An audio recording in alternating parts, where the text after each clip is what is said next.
All right, let's look at recording journal entries and posting them to the general ledger. Now, of course, we're not going to be using a general ledger software program within the body of this video, but we will be posting the journal entries to a T account, and then we're going to prepare an unadjusted trial balance.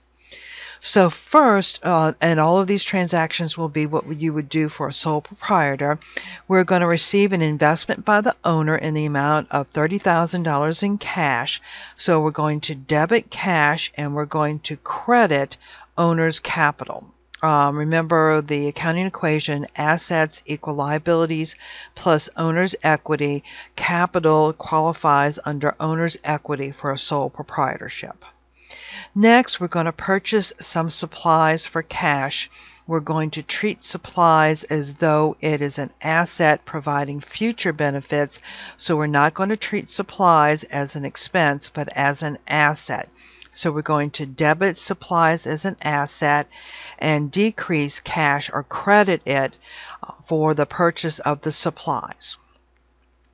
Next, we're going to purchase some equipment. We're going to be debiting equipment as an asset and crediting cash as an asset to show the decrease in cash. We're going to purchase some more supplies on credit, so we'll be debiting supplies as an asset and crediting accounts payable, increasing them by the amount that we charged in order to purchase the supplies. Next, we're going to provide some services for cash. So we will be debiting cash because it is increasing. And next, we're going to record consulting revenue, which falls under owner's equity as one of the accounts under owner's equity. So we'll be crediting that, and that is increasing owner's equity. Next, we're going to have our first expense. We're going to be paying our monthly rent of $1,000. So we have rent expense. It also falls under owner's equity under the accounting equation as a decrease in owner's equity or debit. And we're going to be crediting cash because cash has decreased. Next, we'll have salary expense in the amount of $700, debiting salary expense, crediting cash. Next, we are going to provide some consulting revenue. We're also going to rent out a portion of our business, but we're not going to be paid in cash. We're going to do this on credit.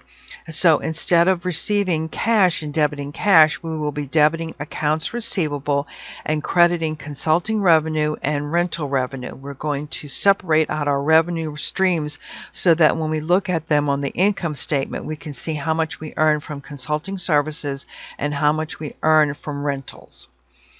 Next, we're going to receive cash for this accounts receivable that we have.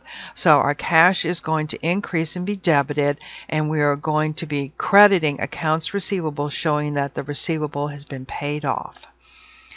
Next, we're going to pay down on our accounts payable. So we will be debiting accounts payable and crediting cash, decreasing accounts payable, decreasing cash.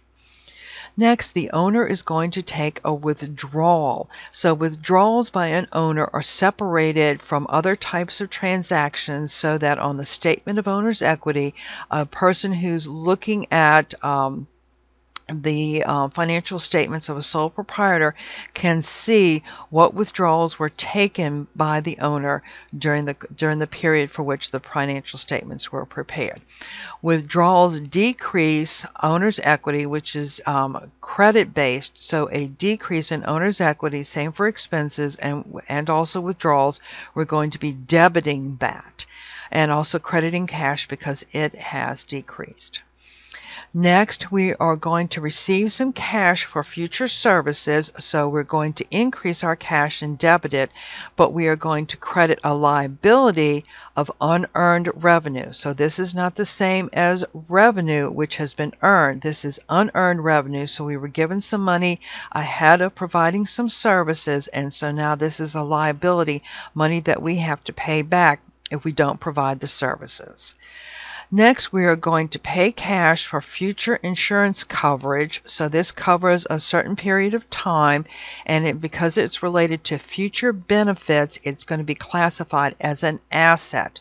Remember, those things that are related to only the current month, such as the rent expense that we had and the salary expense, those are expenses. But when we have something that we pay for that benefits future periods, it is considered an asset. So we are going to increase the asset prepaid insurance and decrease cash. We're going to purchase some more supplies for cash. Then we're going to pay our utilities expense, debiting expense, and crediting cash.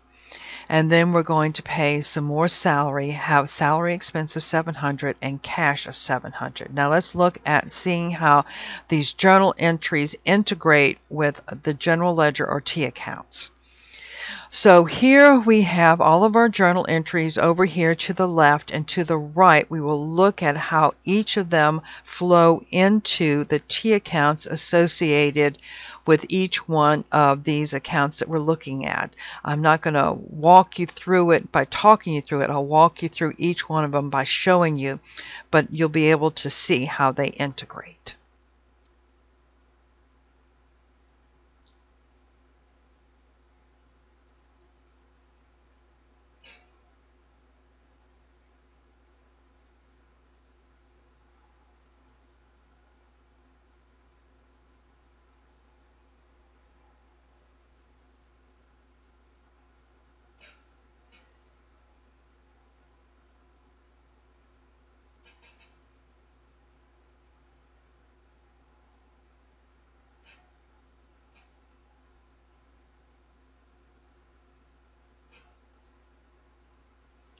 So we can see how each one of these debits we have recorded on the left side of the T account, and each one of the credits have been recorded on the right side of the T account, and we can see the ending balances.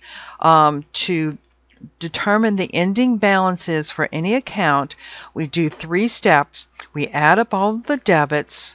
Secondly, we add up all of the credits. Then we take the smaller from the larger, and that will be our ending balance. So let's look at this in relationship to cash. We added up all our debits or cash. We added up all of our credits for cash. The credits were smaller than the debits, so we're going to take the smaller amount and deduct it from the larger amount, and that means that we will wind up with an ending debit balance in cash of $4,350.